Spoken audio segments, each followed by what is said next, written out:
Assalamualaikum warahmatullahi wabarakatuh. Perkenalkan, nama saya Sujuroki Putri dengan NPM 211000088. Di sini saya akan menjelaskan materi yang sudah dibahas di satu semester kemarin dalam mata kuliah Pengantar Hukum Indonesia. Materi pertama yang akan saya bahas yaitu definisi dan peristilahan PHI. PHI terdiri dari kata pengantar dan hukum Indonesia, yang berarti pengantar ini membawa ke tempat yang dituju untuk mempelajari masalah-masalah dan cabang-cabang hukum di Indonesia. Mata kuliah pengantar hukum ini merupakan sebuah dasar yang mempelajari keseluruhan hukum positif Indonesia sebagai suatu sistem hukum yang sedang berlaku di Indonesia. Tata hukum Indonesia. Tata hukum Indonesia terdiri dari aturan-aturan hukum yang ditata atau disusun, dan aturan-aturan itu antara satu dan lainnya saling berhubungan dan saling menentukan. Tata hukum Indonesia ini ditetapkan oleh pemerintah Indonesia. Bukti contoh: hukum pidana saling berhubungan dengan hukum acara pidana dan saling menentukan satu sama lain, sebab hukum pidana tidak akan dapat diterapkan tanpa adanya hukum acara pidana, maka hukum acara pidana tidak akan berfungsi. Hukum keluarga berhubungan dan saling menentukan dengan hukum waris, agar harta kekayaan yang ditinggalkan oleh seseorang yang meninggal dunia dapat dibagikan kepada para ahli warisnya. Perlu dibuat peraturan siapa ahli warisnya, berapa bagiannya, dan apa kewajibannya ditentukan oleh hukum waris. Sejarah hukum Indonesia. Sejarah adalah suatu cerita dari kejadian masa lalu yang dikenal dengan sebutan legenda, kisah, hikayat, dan sebagainya, yang kebenarannya belum tentu, tanpa bukti-bukti sebagai hasil suatu penelitian masa lalu. Jika dilihat dari kegunaannya, sejarah adalah suatu pencatatan dari kejadian-kejadian penting masa lalu yang perlu diingat, diketahui, dan dipahami oleh setiap orang atau suatu bangsa masa kini. Jadi, sejarah tata hukum Indonesia adalah suatu pencatatan dari kejadian-kejadian penting mengenai tata hukum Indonesia pada masa lalu yang perlu diketahui, diingat, dan dipahami oleh bangsa Indonesia. Masa VOC. Belanda berada di Indonesia mendirikan VOC pada tahun 1602 dengan tujuan supaya tidak terjadi persaingan antara pedagang yang membeli rempah-rempah dari orang-orang pribumi dengan maksud untuk memperoleh keuntungan yang besar di pasaran Eropa. VOC diberi hak istimewa dalam berdagang oleh pemerintah Belanda yang disebut hak oktrooi. Dengan hak ini, VOC melakukan ekspansi penjajahan dan menekankan bidang perekonomian dengan memaksakan aturan-aturan hukumnya yang dibawa dari negeri asalnya untuk ditaati oleh orang-orang pribumi. Masa Besluiten-Regering. Menurut pasal 36 Netherlands Grondwet tahun 1814 dalam Undang-Undang Negeri Belanda 1814 menyatakan bahwa raja yang berdaulat secara mutlak mempunyai kekuasaan tertinggi atas daerah-daerah jajahan dan harta milik negara bagian-bagian lain. Kekuasaan mutlak raja itu disebut Algemene Verordening atau peraturan pusat. Hal ini diterapkan dalam membuat dan mengeluarkan peraturan yang berlaku umum. Peraturan pusat yang dibuat oleh raja dinamakan Koninklijk Besluit atau Besluit Raja. Masa Regering di negeri Belanda terjadi perubahan Grondwet atau undang-undang pada tahun 1848 sebagai akibat dari pertentangan Staten General atau parlemen, dan raja yang berakhir dengan kemenangan parlemen dalam bidang mengelola kehidupan bernegara. Perubahan Grondwet juga mengakibatkan terjadinya perubahan terhadap pemerintahan dan perundang-undangan jajahan Belanda di Indonesia. Hal ini dicantumkan pasal 59 ayat 1, raja mempunyai kekuasaan tertinggi atas daerah jajahan dan harta kerajaan di bagian dari dunia.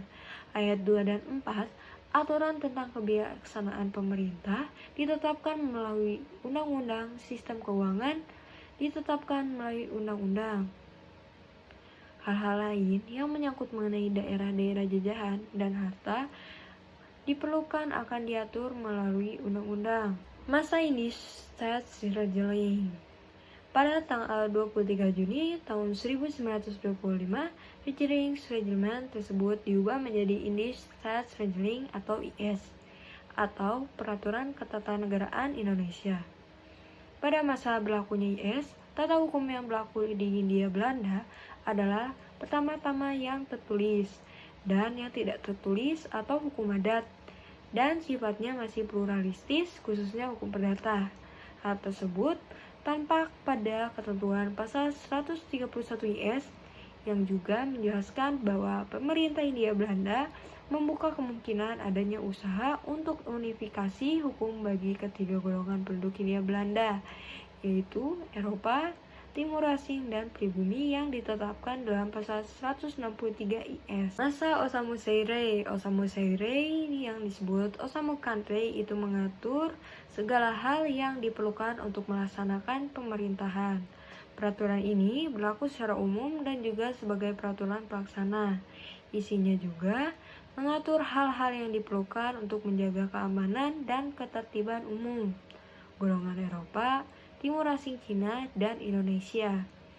Timur Asing bukan Cina yang tunduk secara sukarela kepada hukum perdata Eropa tetap berlaku baginya Burgerlijk Wetboek atau BW dan Wetboek van Koophandel atau WVK, serta aturan-aturan hukum perdata Eropa yang tidak dikodifikasikan. Masa Orde Lama, di zaman kepemimpinan Soekarno, konstitusi kental dengan nuansa demokrasi politik dan demokrasi ekonomi yang disebut juga dengan istilah sosiodemokrasi.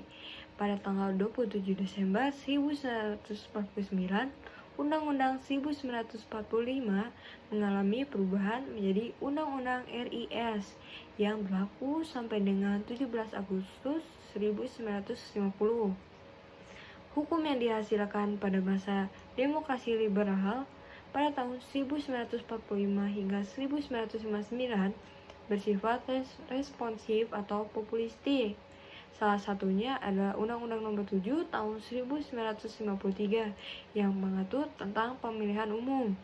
Undang-undang tersebut dapat mengatur secara rinci sistem pemilu dan pokok-pokok prosesnya, sehingga tidak memberi ruang yang terlalu luas kepada eksekutif untuk menafsirkan sendiri dengan peraturan perundang-undangan delegatif. Masa Orde Baru. Pada masa awal pemerintahan Soeharto, politik hukum lama-kelamaan menjadi politik kekuasaan sebagai sebuah alat untuk mempertahankan jabatan yang sudah ada di tangan pemerintahan Orde Baru. Dengan Orde Lama memiliki kesamaan, yaitu menggunakan sistem antara sipil dan militer. Salah satu contoh kekuasaan eksekutif yang kuat dan dominan dalam pemerintahan Indonesia diatur dalam pasal 5 Undang-Undang 1945 yang menyatakan Presiden memegang kekuasaan membentuk undang-undang dengan persetujuan Dewan Perwakilan Rakyat. Dengan demikian, maka Presiden memegang kekuasaan eksekutif dan legislatif sekaligus. Reformasi. Pada era reformasi dilakukan penguatan konstitusi sebagai dasar pembentukan peraturan perundang-undang yang ada di bawahnya MPR RI. Kedudukannya bukan lagi sebagai lembaga tertinggi negara. Kini kedudukan yang dimiliki oleh semua lembaga negara adalah setara dengan menekankan kepada penguatan sistem check and balance antara lembaga negara yang ada. 10 era reformasi juga dikalakan reformasi birokrasi. Saat ini di setiap daerah diberikan hak untuk mengembangkan sendiri potensi yang dimiliki oleh daerahnya melalui otonomi daerah. Ini memiliki tujuan untuk peningkatan kesejahteraan di daerah dan juga untuk memberdayakan masyarakat daerah secara menyeluruh. Karena selain sumber daya alamnya, Indonesia juga memiliki sumber daya manusia yang sangat besar jumlahnya. Diharapkan setiap daerah dapat mengeksplorasi setiap sisi yang ada, baik itu dari SDA, SDM, kebudayaan, adat istiadat, maupun menupuk rasa cinta akan daerahnya dan tanah air.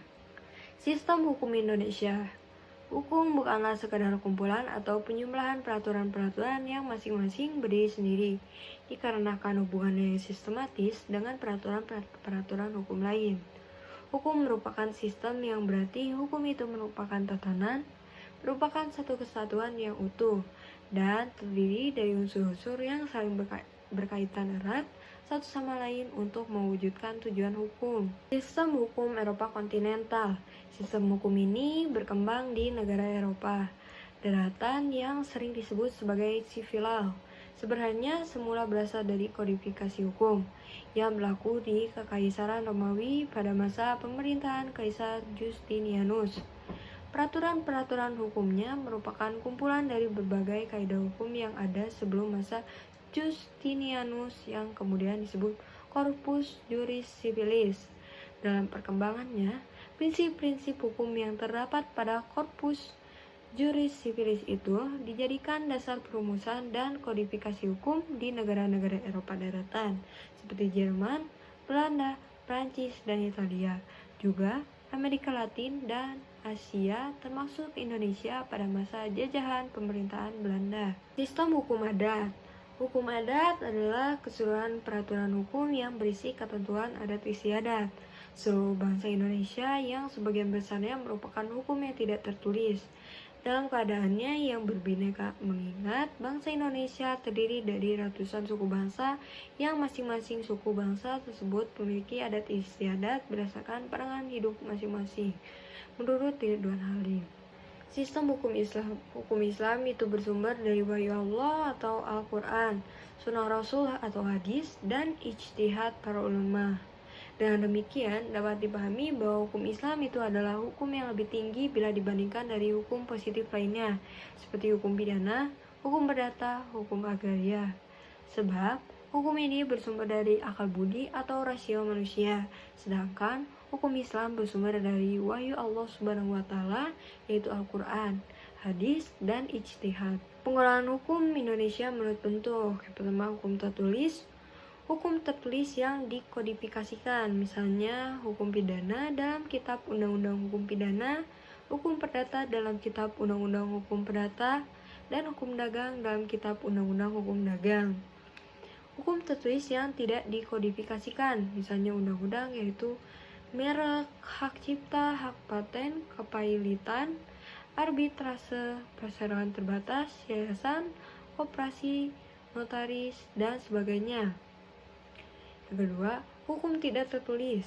Hukum tidak tertulis yaitu hukum kebiasaan dan hukum adat, yaitu hukum yang tumbuh berkembang dari keyakinan dan kesadaran hukum masyarakat tetapi tidak tertulis. Penggolongan hukum Indonesia menurut tempat. Pertama, hukum nasional yaitu hukum yang berlaku dalam suatu negara. Contohnya, hukum federal yang berlaku di Australia. Kedua, hukum internasional yaitu hukum yang mengatur hubungan antara negara atau antara lembaga internasional. Contohnya, hukum deklarasi hak asasi manusia. Yang terakhir, ada hukum asing, yaitu hukum yang berlaku di negara lain atau asing. Contohnya, hukum perang. Penggolongan hukum Indonesia menurut waktu, ius constitutum, yaitu hukum yang berlaku pada waktu sekarang dalam suatu masyarakat di wilayah tertentu. Contohnya, KUH Perdata. Lalu, ius constituendum yaitu hukum yang diharapkan berlaku untuk waktu yang akan datang. Contohnya, RUU rancangan peraturan lain. Yang terakhir ada hukum asasi atau kodrat, yaitu hukum yang berlaku di mana saja dan kapan saja, tidak terbatas oleh ruang dan waktu. Hukum asasi ini berlaku untuk semua bangsa dan bersifat abadi. Contohnya, tahun 1964 ada Undang-Undang Lalu Lintas Devisa. Penduduk Indonesia dilarang mempunyai alat-alat pembayaran luar negeri tanpa izin. Namun, sekarang tidak berlaku lagi dengan adanya Undang-Undang Devisa baru tahun 1976. Penggolongan hukum Indonesia menurut fungsi. Yang pertama, hukum material, yaitu keseluruhan peraturan atau norma hukum yang mengatur hubungan hukum antara subjek hukum yang satu dengan subjek hukum yang lain yang mengutamakan kepentingan tertentu. Contohnya, pasal 199 KUH Perdata tentang putusnya perkawinan. Kedua, ada hukum formal, yaitu keseluruhan peraturan atau norma hukum yang mengatur cara melaksanakan dan mempertahankan hukum material. Contohnya, pasal 209 KUH Perdata tentang alasan perceraian. Penggolongan hukum Indonesia menurut isi. Hukum publik yaitu keseluruhan peraturan atau norma hukum yang mengatur hubungan hukum antara negara dengan orang atau badan yang mengutamakan kepentingan umum. Contohnya hukum pidana. Yang kedua ada hukum privat, yaitu keseluruhan peraturan atau norma hukum yang mengatur hubungan hukum antara perseorangan atau badan pribadi yang mengutamakan kepentingan pribadi. Contohnya seperti hukum dagang. Ius constitutum dan ius constituendum, tata hukum yang sah dan berlaku pada waktu tertentu di negara tertentu disebut hukum positif atau ius constitutum. Sedangkan tata hukum yang diharapkan berlaku pada waktu yang akan datang dinamakan ius constituendum.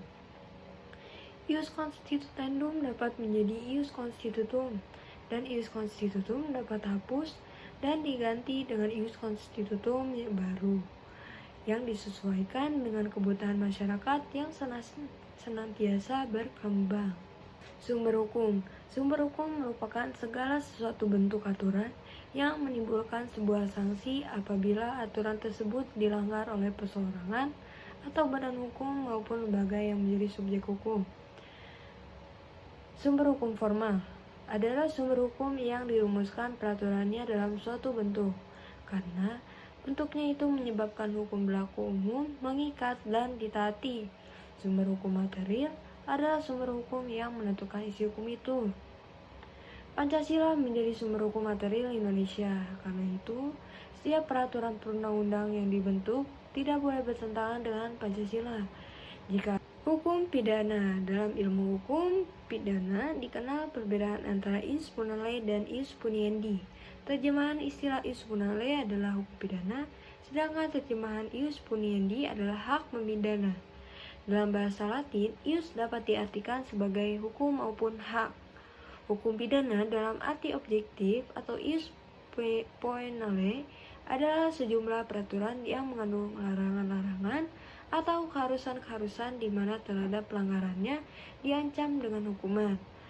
Yang kedua, hukum pidana dalam arti subjektif atau ius puniendi, yaitu sejumlah peraturan yang mengatur hak negara untuk menghukum seseorang yang melakukan perbuatan yang dilarang.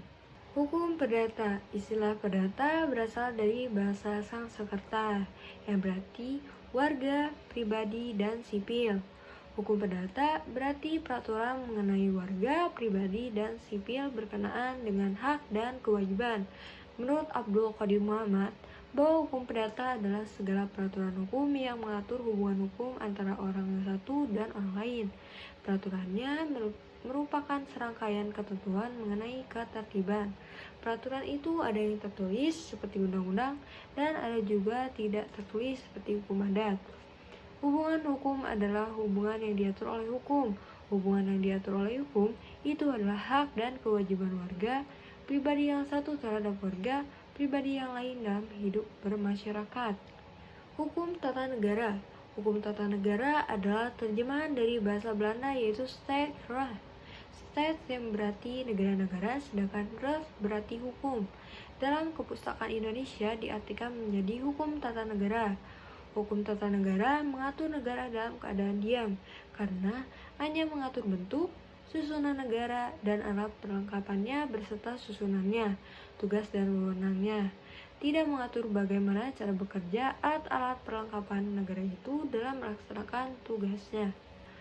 Hukum administrasi negara. Menurut Abdul Jamal berpendapat bahwa hukum administrasi negara adalah peraturan hukum yang mengatur administrasi, yaitu hubungan antara warga negara dan pemerintahannya, yang menjadi sebab sampai negara itu berfungsi.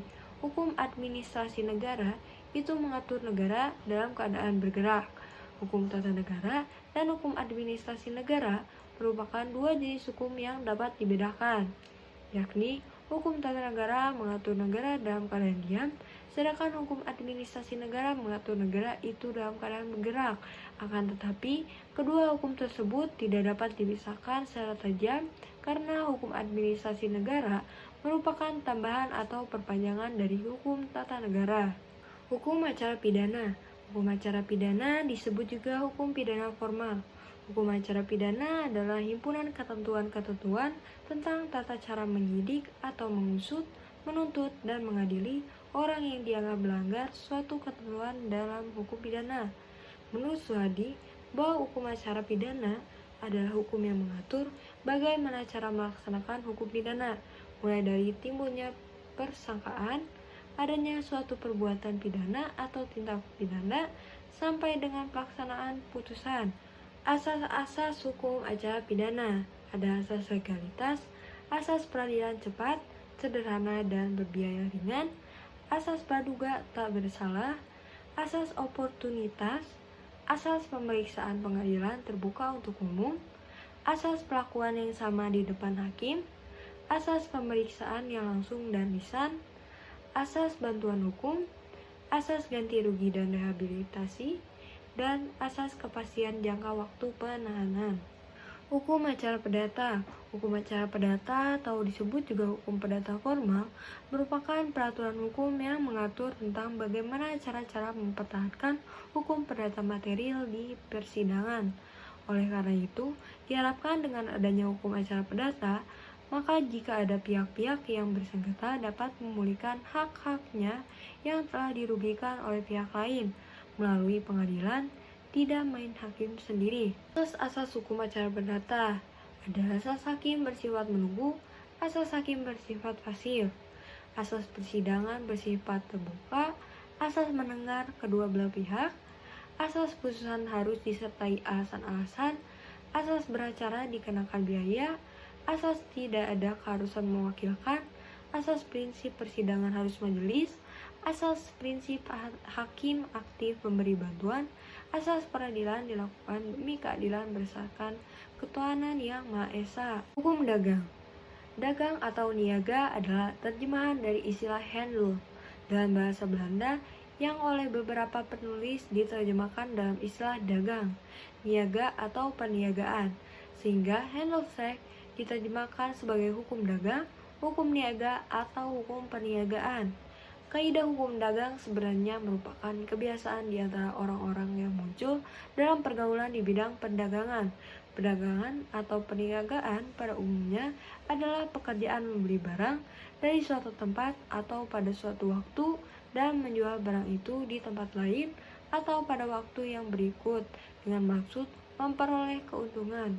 Hukum pertanahan. Menurut Ijis Rosodibyo, Subekti berpendapat bahwa hukum agraria adalah keseluruhan daripada ketentuan-ketentuan baik hukum perdata maupun hukum tata negara maupun hukum tata usaha negara yang mengatur hubungan-hubungan antara orang, termasuk badan hukum dengan bumi dan ruang angkasa dalam wilayah negara, dan mengatur pula wewenang-wewenang yang bersumber pada hubungan-hubungan tersebut. Sedangkan pengertian agraria dikatakan adalah merupakan urusan tanah dan segala apa yang ada di dalam dan di atasnya. Hukum agraria yang mengatur bumi, air, ruang angkasa, dan kekayaan alam yang terkandung di dalamnya adalah hukum adat sepanjang tidak bertentangan dengan kepentingan nasional dan negara. Pada pasal 6 Undang-Undang Nomor 5 Tahun 1960 menyebutkan bahwa semua hak atas tanah mempunyai fungsi sosial. Hak-hak atas tanah. Adapun hak-hak atas tanah menurut Undang-Undang Nomor 5 Tahun 1960 dalam pasal 16 ayat 1 adalah sebagai berikut, yaitu yang pertama ada hak milik, hak guna usaha, hak guna bangunan, hak pakai, hak sewa, hak membuka tanah, hak memungut hasil hutan. Hak-hak lain yang tidak termasuk dalam hak-hak tersebut disebut yang akan ditetapkan dengan undang-undang serta hak-hak yang sifatnya sementara sebagai yang disebutkan dalam pasal 53 ayat 1, yaitu hak gadai, hak usaha bagi hasil, hak menumpang, dan hak sewa tanah pertanian. Hukum perkawinan. Hukum perkawinan menurut KUH Perdata atau Burgerlijk Wetboek adalah hubungan keperdataan antara seorang pria dan seorang wanita dalam hidup bersama sebagai suami istri. Adapun menurut pasal 1 Undang-Undang Perkawinan Nomor 1 Tahun 1974 menyebutkan bahwa perkawinan ialah ikatan lahir batin antara seorang pria dengan seorang wanita sebagai suami istri. Ikatan lahir yaitu hubungan formal yang dapat dilihat karena dibentuk menurut undang-undang. Hubungan mana mengikat kedua belah pihak dan pihak lain dalam masyarakat. Ikatan batin yakni hubungan tidak formal yang dibentuk dengan kemauan bersama yang sungguh-sungguh yang mengikat kedua pihak saja. Baik, sekian materi yang sudah saya sampaikan. Terima kasih atas perhatiannya. Mohon maaf bila ada kesalahan. Wassalamualaikum warahmatullahi wabarakatuh.